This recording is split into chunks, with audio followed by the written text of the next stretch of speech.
যোগ্যদের চাকরি চলে যাক এটা কেউ কিন্তু বলছে না, বা কারণ মনে এটা কিন্তু কোনো রকমের প্রশ্ন উঠছে না।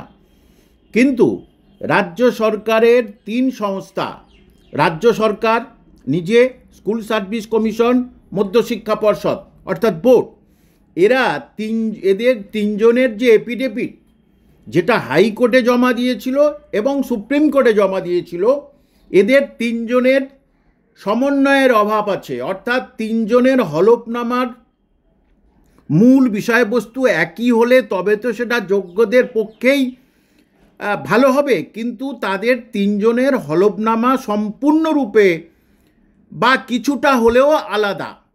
কারণ হিসেবের গোলমাল হচ্ছে, কতজন প্রকৃতপক্ষে অযোগ্য সেটা কিন্তু এরা 3 জন 3 রকম তথ্য দিচ্ছে। দেখুন, গত কালকেরই এই যারা ধর্নায় বসে আছে তার মধ্যে 2 জন ছেলে আমার কাছে এসেছিল যারা আমার প্রাক্তন ছাত্র ছিল।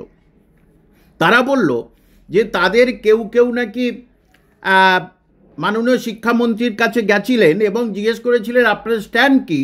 তখন নাকি শিক্ষামন্ত্রী বলেছেন যে যে কোনো মূল্যে তোমাদের আটকানোটা, তোমাদের চাকরি রাখাটাই হচ্ছে আমাদের কর্তব্য এবং অযোগ্যদের বার করে দেওয়া আমাদের প্রধান কাজ।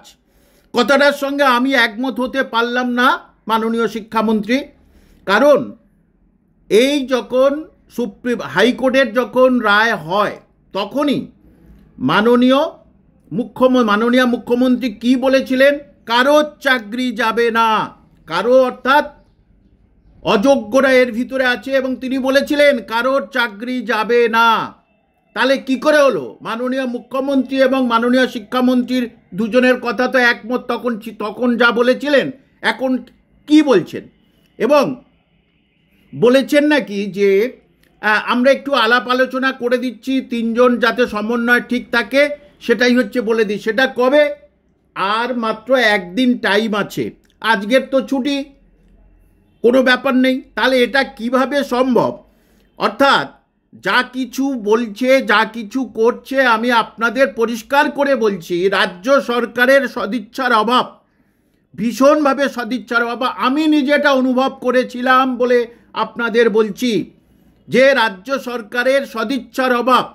যারা রিজার্ভে বহু বছর ধরে বসে আছে তাদের সঙ্গেও একইভাবে নানা রকমভাবে ডেকে তাদেরকে নানা রকমভাবে মিথ্যা প্রতিশ্রুতি দিয়েছিল।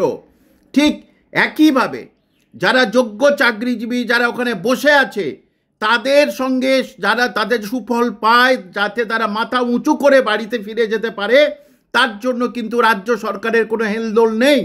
কারণ আগামীকাল 3 জন উকিলের যদি সমন্বয়ের অভাব থাকে তো আরও বিপদ।